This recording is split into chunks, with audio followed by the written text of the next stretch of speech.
Hi everybody that's playing the saxophone. This video is going to talk about the first 5 notes of the saxophone for the Essential Elements book. So just a few things before we actually play those notes, or I show you the fingerings for those notes.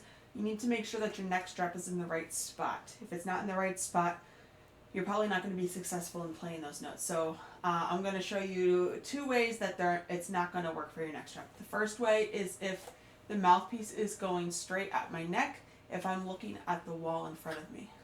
So you don't want to move your head to the mouthpiece. So if I am moving my neck down, it's not going to work. You don't want to do that. You want to be able to just have the mouthpiece go straight at your mouth. Another way is you don't want to have to look up to get to the mouthpiece. So I need to tighten my neck strap right here. And I know it's kind of hard to see because my neck strap is black and I also have on a black shirt. But there's going to be like a hook right here. And you're going to, if you just have like some slack on your neck strap, you can just pull it up. I can move it down.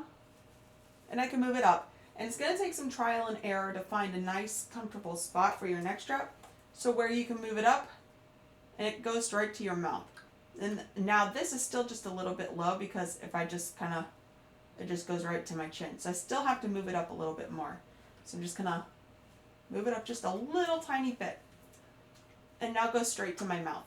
I'm going to tuck my bottom lip and then place my teeth on top. If you're sensitive to the vibrations, they make cushions that go on top of the mouthpiece.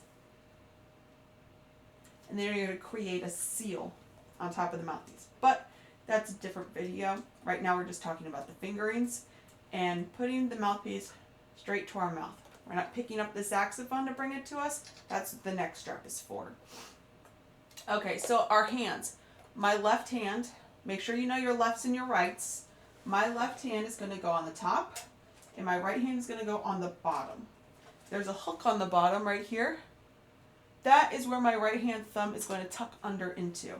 Now on my saxophone, there's these pearls, 1, 2, and then 3. If you have a generic saxophone or just a gold saxophone, your pearls are probably going to be white. Actually, I know they are. They're going to be white. Oh man, I'm so camera bad. I could never be like an anchor for a news camera. So 1, 2, 3. And then these little keys right here, that's where your pinky goes. You're not going to press these down. In fact, it's kind of not all the time. Only a couple of times you're going to press these down. But that's where your pinkies kind of stay. And my thumb is hooked in the back. And my fingers just rest here. Now my left hand, see there's an octave key right here. And then there's like this little place that I can just rest my thumb at. It just so happens that the very first note of the book, I press my octave key down. And I'm going to place half of my thumb on the thumb rest and the other half goes on the key. I'm not going to move my whole thumb every time because that is too much work. I'm just going to tap, tap, tap that octave key. Just go tap, tap, tap, tap, tap, tap. We want to make as a little bit of movement as possible. So I have 1, 2, 3, pinky. Now in my my left hand, this is probably going to be a pearl on your saxophone too. And if it's not, it'll look like this. But if it's a pearl, then you're going to skip it. You're not going to put your finger here.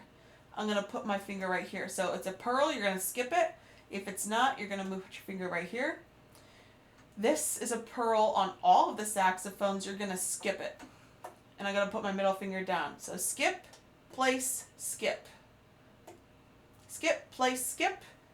And then my middle finger, ring finger, and then all of these fingerings here. 1, 2, 3, and 4. This is all for your pinky. So skip, place, skip, middle finger, ring finger, and then these are all for your pinkies. And you're just going to rest your pinky right on the first one. You're never really going to play these. And you're definitely not going to play them when you first start saxophone. If anything, you're just going to play this first one. And you want to play your saxophone like you're holding a cheeseburger. You're not going to play on your tip of your nail because you don't hold a cheeseburger with your nails, right? That's weird. That's gross. Don't do that. And you don't hold a cheeseburger like this either. You don't hold a cheeseburger like you're a robot. You hold it like this. with the tips of your fingers. You hold it rounded. You don't hold it like this with your joints kind of curved down. You just hold a cheeseburger naturally, and you hold a saxophone naturally. And this goes for all instruments. Use your fingertips. Keep those fingers nice and curved, and keep them on the keys. Even when you're not using that key, keep it on the key. The first note in the book is a D. I'm going to use my thumb, my octave key, that's what it's called. And in my left hand, I'm going to go 1, 2, 3, keeping my fingers on those keys I just showed you. And then in my right hand, 1, 2, 3. No pinkies, no pinkies. So I'm going to back up now. Now I'm so close to the camera. So thumb, 1, 2, 3, 1, 2, 3. And that's it, no pinkies. Now I'm holding them out so far so you know that I'm not doing it, but in reality they should be right here. Just kind of resting. So my first note is D.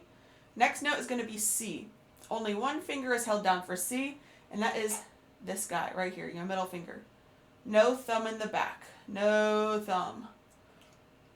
This is it. So we're going from D to C.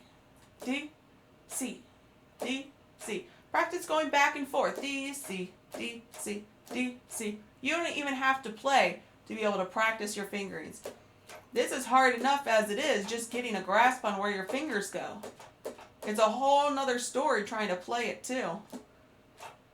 So just practice your fingers. Your next note is B. Don't even need this hand. You only need that hand for that first note, going from C to B. Now, I don't do this when I'm actually playing. I'm just doing this to show you that I don't need this hand. When I'm actually playing, my hand is ready to go. So I go from D, C, B. My next note is A. So I have D, C, B, and A. Now A, I use 2 fingers right here. 1 and 2. Remember, skip, place, and then this, the little tiny key right here that we skip. And then the last note is G. 1, 2, 3 is G. No pinky, and then no thumb in the back. No thumb.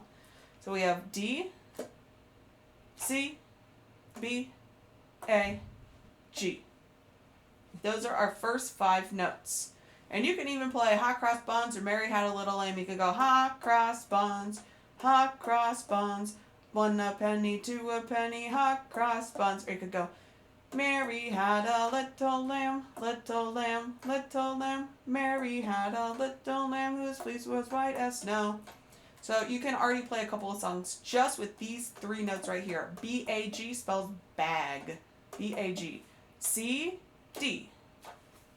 And that's it. Those are your first 5 notes of essential elements.